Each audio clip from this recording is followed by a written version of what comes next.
In this video, I'm going to share how I tried using machine learning to get better at Jiu Jitsu. Now, Jiu Jitsu is a martial art that's been getting a lot of popularity over the last few years due to its applicability in real-world combat, as well as providing a lot of health benefits. Now, I've been practicing it for over 10 years, and it's been one of the greatest sources of enjoyment in my life, along with doing machine learning. So I decided to investigate if I could use my machine learning skills to get better at Jiu Jitsu. Now, what did I do? To understand that, we first need to understand what pose estimation is, and also what Jiu Jitsu is.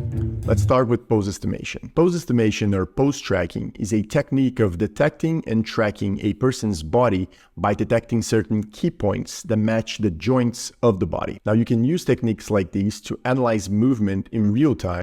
Okay, cool. But what about Jiu Jitsu? Jiu Jitsu is a martial art centered around the idea of subduing an opponent through a series of pins, joint locks, and chokes.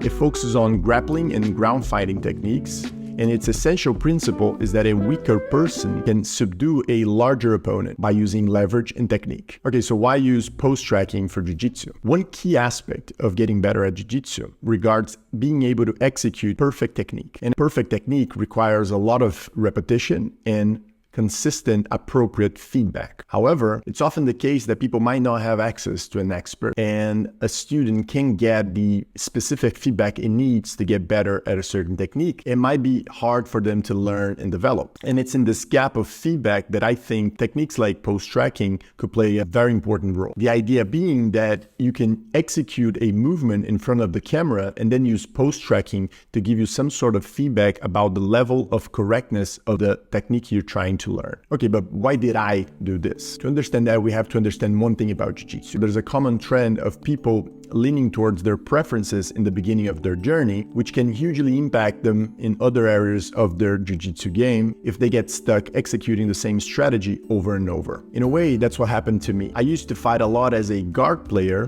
which has to do with a predominant culture that incentivizes starting your grappling bouts from your knees or sitting down. Because we build an entire sport around conceding bottom position. Now, being a predominantly guard player negatively impacted my development in Jiu-Jitsu because I lacked knowledge on how to take people to the ground. And that ignited a fire in me to start studying and practicing judo and wrestling techniques. However, I don't know any judo or wrestling experts, nor do I live close to a high-level judo or wrestling gym. But I really wanted to learn foundational movements in judo and wrestling. That's where pose tracking comes into play. I decided to use something called MediaPipe, which is Google's open source project for facilitating the application of machine learning to live and streaming media to analyze my execution of a specific movement in judo called the Uchimata. In essence, here's what I did. First, I created some videos with the pose estimation overlay in order to get a sense for how well the model was capturing my movement. Then I created real-time plots of the XYZ coordinates of my feet while executing the movement. Then I created traces that represented the execution of a move at a given time. These traces gave me sort of a signature for how my feet moves when I'm executing the movement. And then I compared the traces with the traces of the elite player executing the same movement. Here we can start seeing some differences between the reference trace representing the elite player movement and the traces generated by me. Here we see while the elite player does a straight step into a turn, generating an almost half circle with his feet, I, on the other hand, have this curvature appearance to my initial step inside and do not create this half circle when throwing my leg into the air. It could be associated with flexibility and just overall lack of knowledge for how to execute movement properly. Now, while the elite player generates a wide circle when moving his leg up, I create a shallow circle, almost like an ellipse. I found these preliminary results to be quite nice because they indicated that despite the limitations of the comparison, one can gauge differences between the signature shape of the movement's execution just by observing traces like these.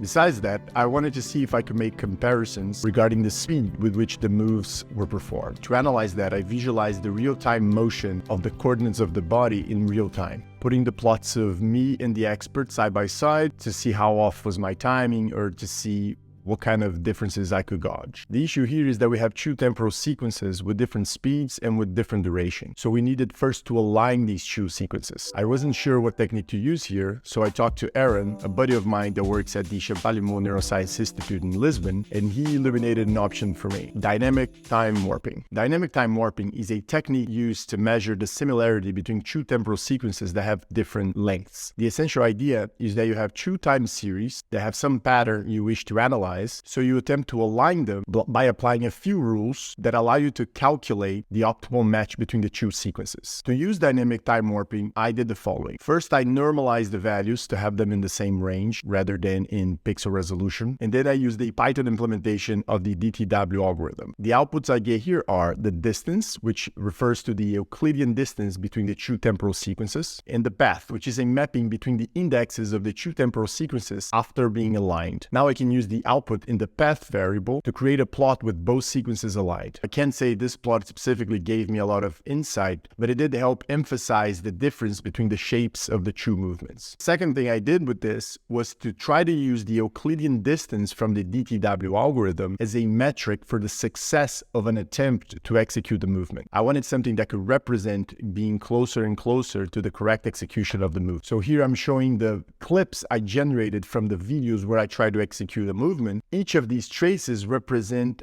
a single execution of a move, which now can be compared to a reference trace that I created in a similar fashion. So now I can loop over these tracings representing my attempts to execute the move and see how they compare to the reference trace across a few training sessions. Now, the first thing I noticed here is this up and down pattern of the metric, which I could only explain by the fact that some of the tracings that I obtained refer to the foot coming down rather than up while executing the movement. However, the cool thing about this is that the scores for the tracings even seem to improve a little bit, or at least stay consistent at around 20, which is the measure for the Euclidean distance between the two temporal sequences. Now, I can't say I could conclusively interpret these numbers, but I found quite interesting that an approach like this could be converted into a measurable metric that compares the quality of the movement with respect to another. If I can make the conditions of the recording a bit more uniform, it also improves how I collect the tracings for the execution of individual moves. Now, right now, my feelings are a bit mixed. On the one hand, I think this approach is promising because